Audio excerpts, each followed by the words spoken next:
Don't ever doubt the Monclizzy. He means Ruben Amorim. Forest United. Amorim has gone 7 unbeaten.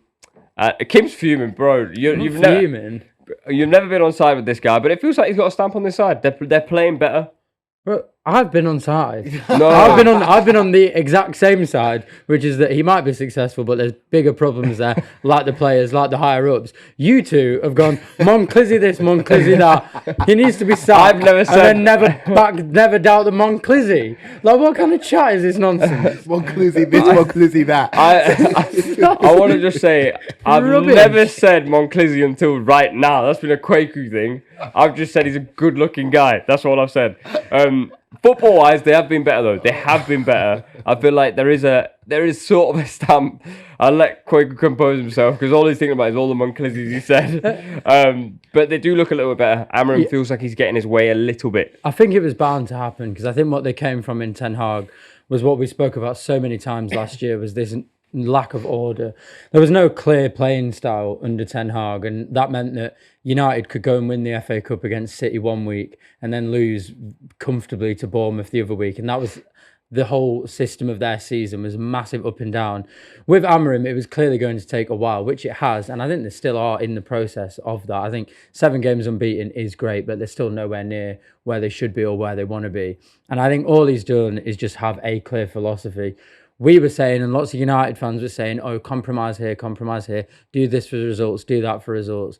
What he's done is just stay true to himself, and eventually players who are worth hundreds of millions of pounds, what they've been bought for, will eventually adapt to your style. And that's what's happened the last couple of weeks. By no means do I think that Manchester United are solved. By no means do I even think they're in progress. I think they've just had a good couple of weeks. There's a few pitfalls to taking over a job halfway through a season. I think at top clubs, if you're a top ambitious football club, you give a manager 2 seasons. And I'm off the back of saying that we should sack Maresca. But Chelsea are different. Flip-flopping. Yeah, Chelsea are a different animal. But really, truly, you get your first season at the football club. And again, we can gauge how well or how poorly you do. And then second season is where we really judge you. Unfortunately for Amorim, he came in halfway through the season, so didn't get a pre-season and is being judged already as if he had a pre-season and brought in the players that he wanted to bring in. Next season, he wouldn't even been to a year into the job, and people will be expecting him to deliver results. And that's why I was very surprised that he came halfway through a season. But if you look at Man United's results in recent weeks, it seems like they've turned the corner. And I think that we want the compromise, right? We get the system. We get that you're trying to implement a philosophy, but ultimately, Manchester United, it's not good enough for you to be losing week in, week out. And he's managed to turn that around. And what he has inherited is a group of players that maybe can question their attitude and mentality in certain situations, but they do have the ability and the knack of winning cup competitions. Yep. They got to the FA Cup final last year, won it. Won the League Cup the year before that, was in the FA Cup final last year as well. They're a team that, for some reason, when it gets to that stage of the competitions, can lock in. And in my opinion, they should be the favourites for the Europa League. So if they win that competition, which they are well within capabilities of doing, then it'll be viewed as a good first season good half a season for Ruben Amorim. Yeah, and it doesn't matter then where they finish in the league because they'll be in the Champions League. We are going to have another difficult conversation, you two against me, as usual here. Bruno Fernandes. That's why the form's been good. He's been unbelievable recently. You two don't think he's good enough for Manchester United. You think you'll never win anything with Bruno Fernandes. He's their only man. Yeah, that's the problem. That we both agree on this. That while I think Bruno in isolation, Bruno Fernandes is technically a wizard. He's so good in possession, which is really funny because we spoke about Trent earlier, and you were on the opposite side of the fence. But I think as an individual footballer, unbelievable. Can you pin this guy down? No. Can you ask him to do an exact function for you, for your team to progress? No, which has been proven under various different managers. Does he have patches where he's outstanding? Yes. Has he ever delivered to what he did in the first season? No.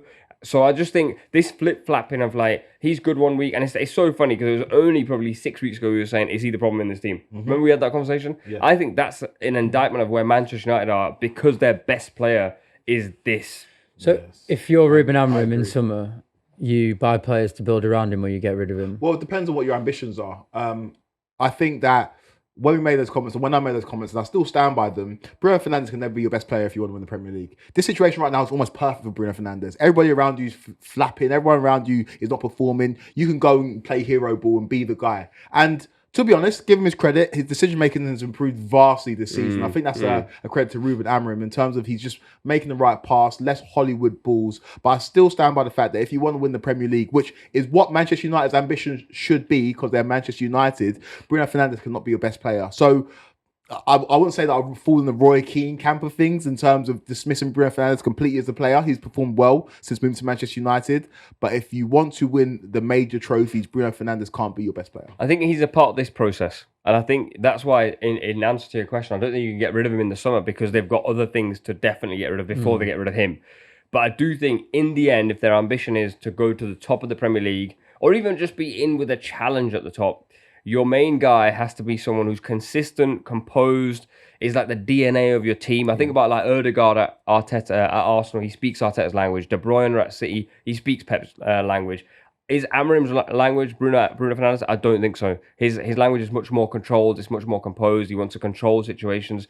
And that's not to say, and again, I think what people said last time is that we think he's not good at football. I think he's unbelievably good at football. With the ball at his feet, he is one of the best footballers in the Premier League. He can do everything with the ball at his feet. It's what's up there.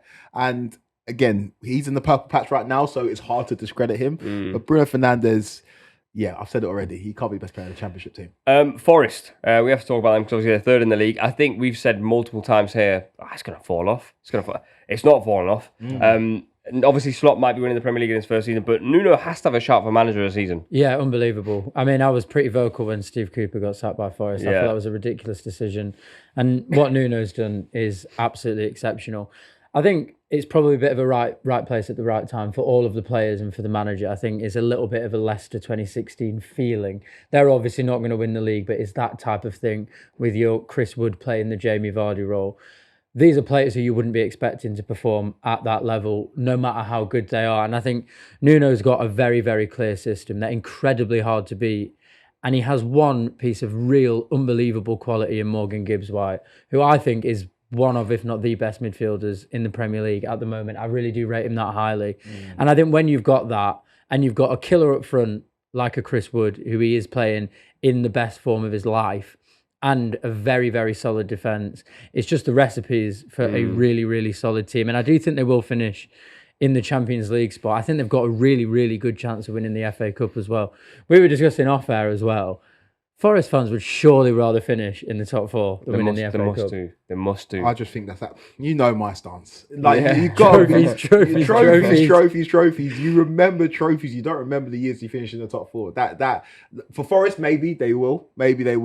But I think that winning the FA Cup will live longer in the memory. But to piggyback off of what you said, yeah, it does feel a little bit right place, right time with this Forest team. And when you look at a team like Bournemouth, for example, who've got a manager that most upcoming teams in the world would probably take. They've got Dean Hoyson at the back that most teams in the world would take. You look at Kirkes as well. Whereas this Forest team, I wouldn't say they're misfits, but look at someone like Ola Aina who's found a home. Someone like Callum Hudson-Odoi who's found a home. Chris Wood who's found a home. I recognise the talent of Morgan Gibbs-White. He's an incredible player that probably play at a higher level. But they've just come together, this band of misfits that people wrote off, and they're having an amazing season. And I did write them off. It got to a stage maybe 3 weeks ago where I said, this is not going to last.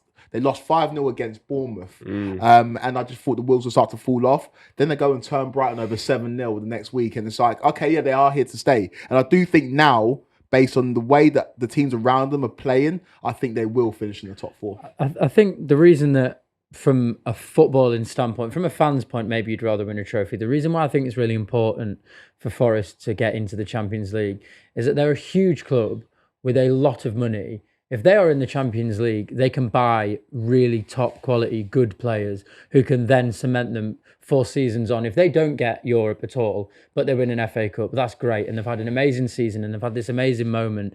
But all of Nuno's work might just be for nothing because they will then slowly start to slip down the leagues. Because as you say, it's a band of misfits who are outperforming what is their potential and what is their ability. Whereas I think if they do secure the Champions League spot, because they have such a rich history and they're such a big club and they have a lot of money and their owner is generous, they can then genuinely start to cement themselves into that top 6 conversation. Yeah, but if you look at the clubs that have disrupted the establishment and broken into the top 4 when people didn't expect it. The following season, they never finished in the top 4 again. Think about Everton in the 04-05 season.